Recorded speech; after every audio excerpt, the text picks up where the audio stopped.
Here's something that nobody tells you about attachment styles. They don't just mess with your arguments. They're literally directing your action in your bedroom. And if you've ever wondered why you do those weird things during sex, like forgetting that you even have a body or needing your partner to basically perform a circus act just so that you can feel something, well, buckle up. We're about to connect some very interesting dots. Look, I know that this might feel a little awkward to talk about, but I'm betting at least one of these scenarios sounds painfully familiar. You spend the entire time watching your partner's face, completely forgetting your own experience. Or maybe you approach sex like a grocery list, checking them off one by one. It's efficient, sure, but you feel empty. And some of you are thinking, I need wild, crazy experiences just to feel something, while others even don't know that they can want things during sex. And here's the kicker. You probably think you're the only one doing this stuff. Spoiler alert, you're not. I'm Adam Lane Smith, the attachment specialist, and in my 16 years of working with individuals and couples, I can tell you that what happens in your bedroom is basically a live action replay of your earliest attachment patterns. Your nervous system learned very specific rules about intimacy, vulnerability, and safety when you were too young to even remember. And those rules are still running the show now every time you get close to someone. In the next few minutes, I'm going to walk you through the 5 most common ways that your attachment styles show up between the sheets. Little warning, you might have some, oh kind of moments from this video, but by the end, you'll understand what you do and why you do it and why certain things feel amazing or terrifying. And most importantly, how to start having the kind of intimate experiences that leave you feeling connected more, not less. So the first way that I see attachment impact people in the bedroom, way number 1, the people pleaser, anxious attachment, okay? Anxious attached people are almost like a hotel concierge during sex, constantly checking in on their partner's experience to make sure it's peak. It's a mental loop of, is he smiling enough? Did that moan sound authentic? Or, hey, try that thing from that article. This will make them really happy. And when it comes to your orgasm, what orgasm? You don't even seem to enjoy it. Most anxiously attached women, they struggle to achieve climaxes through most of their life. They might, if their partner is particularly love bombing at the beginning, but typically she is so focused on his experience, she's not even going to get there. She almost doesn't even want to get there. It's something she's doing so that he will accept her, bond with her, and not leave her. Anxiously attached men do this too. Now they will hyperfixate on trying everything possible to make the other person happy during the bedroom experience. And they're not probably going to achieve as much joy as they could. They probably will finish toward the end, most likely, sometimes not, but it's not a full unitive experience. It's, how can I help you today? Reality check here, 98% of women prefer full committed sex. Only 2% of women report preferring casual sex, but anxious attachment in particular makes you think casual performance and casual sex will earn love from you. So a lot of women are doing the opposite of what they even want, just to try to get attention. And a huge chunk of women do not achieve climax in their relationships, even committed ones, frankly, because they're not interested in their own happiness. They're hyper fixated on the other person. This is fun at first in the first 6 months of a relationship, but after a while, it starts to feel like you're walking in a room and being serviced and then leaving. And partners with anxious attachment style, partners of individuals like this, they tend not to enjoy it too much after time. This is what really kills any bonding or dopamine. I have a ton of videos on how to not use sex inappropriately. It usually covers this anxious piece right here. Give those a watch. I get asked all the time, what is my attachment style? What is my attachment style? What is my attachment style? So I have finally launched the attachment assessment. This is not a short quiz that just spits out an answer after 3 seconds. This is a thorough, in-depth, science-backed assessment. Check it out on my website, adamlanesmith.com, and learn your attachment style, the severity of what you're dealing with, and some next steps you can take right now to build very secure attachment. Way number 2 is the efficient one, people with avoidant attachment style. Sex almost becomes like a transaction. I'm going to provide you with great dopamine. You provide me with great dopamine. All right, handshake. That was quite enjoyable for both of us. All right, I will see you again in a week. And meeting adjourned, right? It's very quick, efficient. Maybe they go for a while. It's more like, let's do things and drive high-level novelty dopamine experiences. The emotional intimacy isn't really there. And if the emotional intimacy is there, they're not. They tend to avoid it. The more emotionally intimate a partner tries to become, usually during the act, the more the avoidant person pulls away and goes and finds somebody else to do it with instead, or simply starts turning that down and saying this is getting a little weird and awkward. The burnout cycle here is very real, by the way. After 5 to 7 months of pure dopamine, you need new things because your dopamine receptors begin to attune to this is my normal level. What's next? More toys, more positions, bring in videos, bring in more people, all kinds of things, anything to feel something after the initial dopamine is gone. When you pair the group A with group B, where they're dopamine novelty hyper-focused, and then a hotel concierge who's just providing an experience over and over and over for you, it doesn't match up because you're not going to get novelty dopamine from a partner who's just sitting there staring at you blankly, hoping you're happy. And you're not going to get intimacy and connection with a partner who's craving dopamine. So that's what's driving the disconnect in the bedroom between these two groups right here.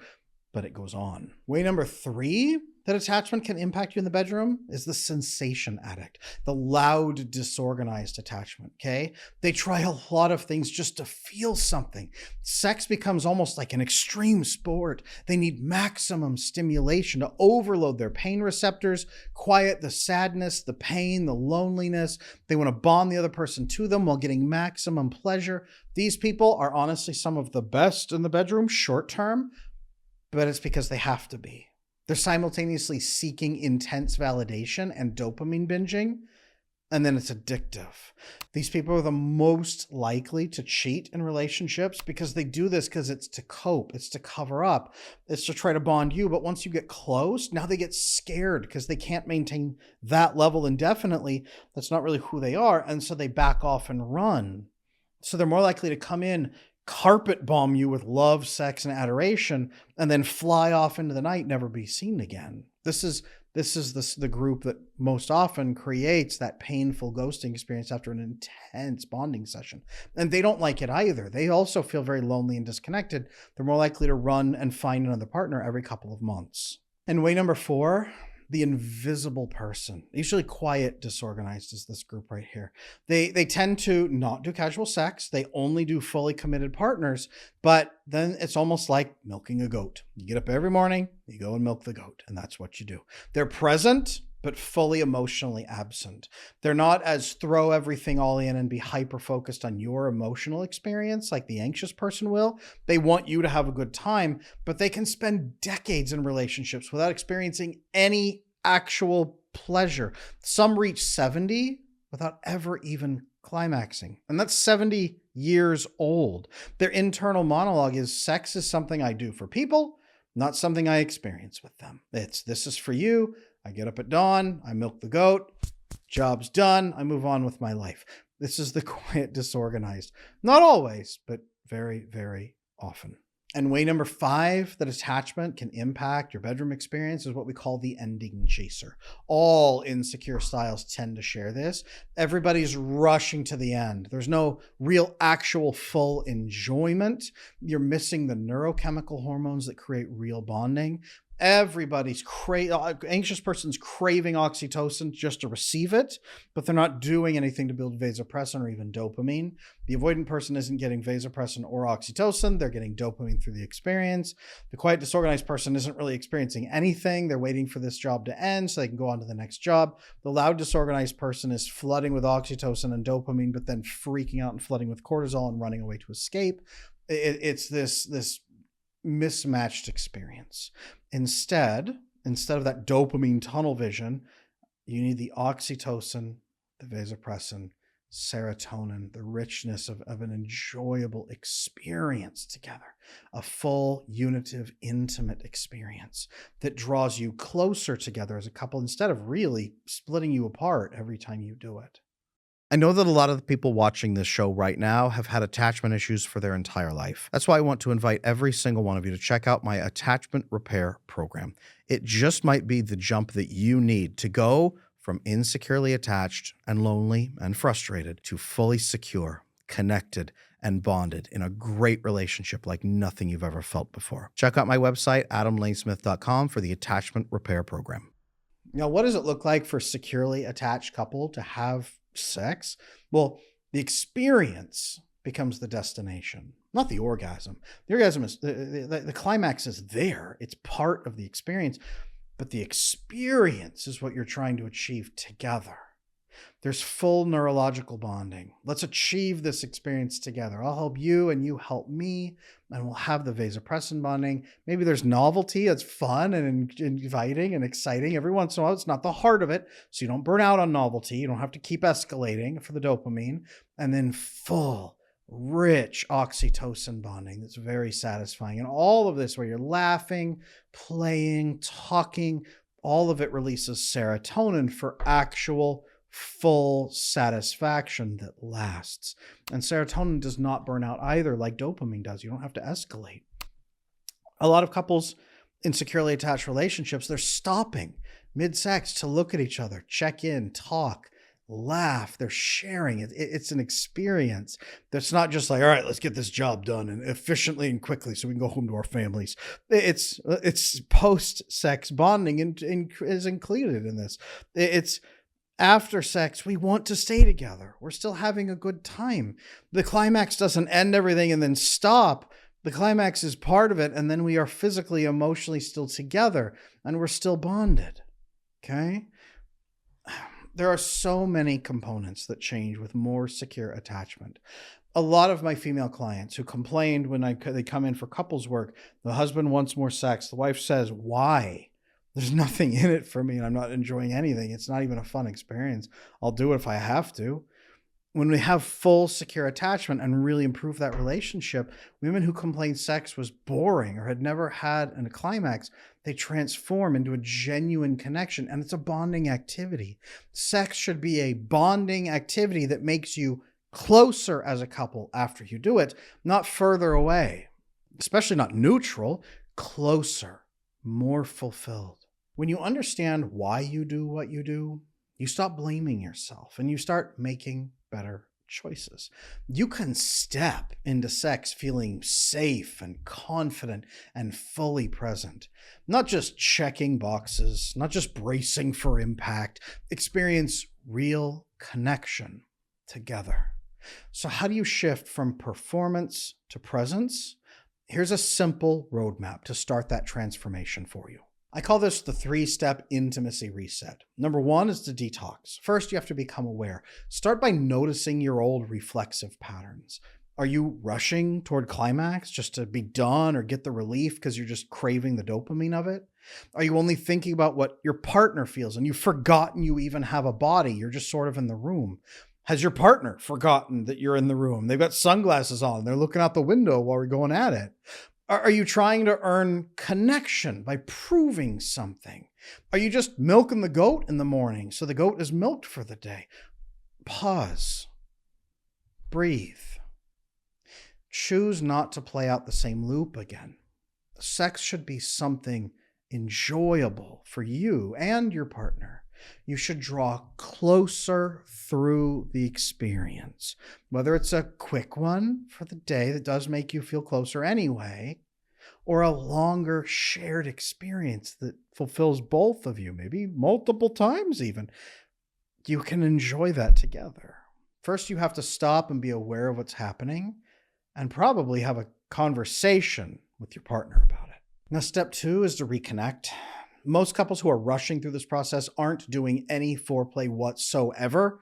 They just whip off the pants and dive in like a swimming pool. So instead, we all need oxytocin. Women most noticeably need oxytocin to get the arousal going, but frankly, men do too. And the fact that we're just skipping this completely is part of the reason so many men are having full erectile difficulties in their 20s and 30s, especially because they're hyperfixating dopamine with screens associated with this. So zero oxytocin with dopamine fixation instead.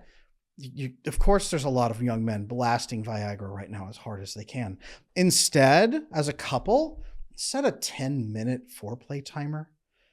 No funny business. Don't jump in, right? Just build tension playfully. Make eye contact. Don't be forced.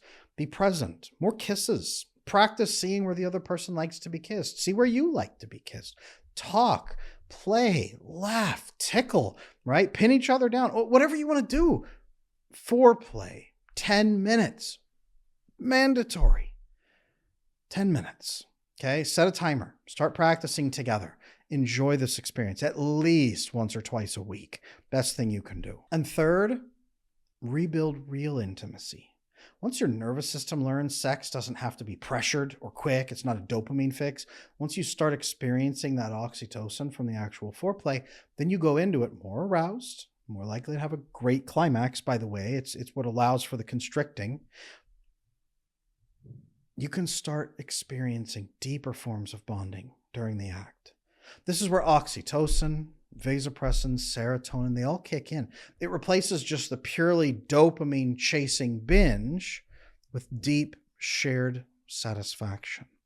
Most women have also never heard of aftercare, where you want to be together afterward and you talk and you hold each other.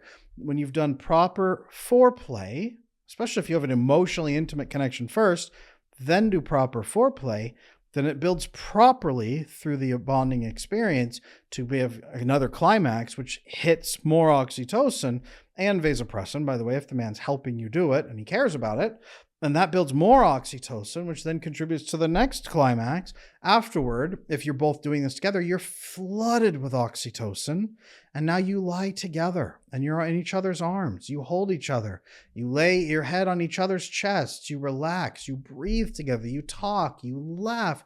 You enjoy each other's presence when it's not just sex. This is called aftercare.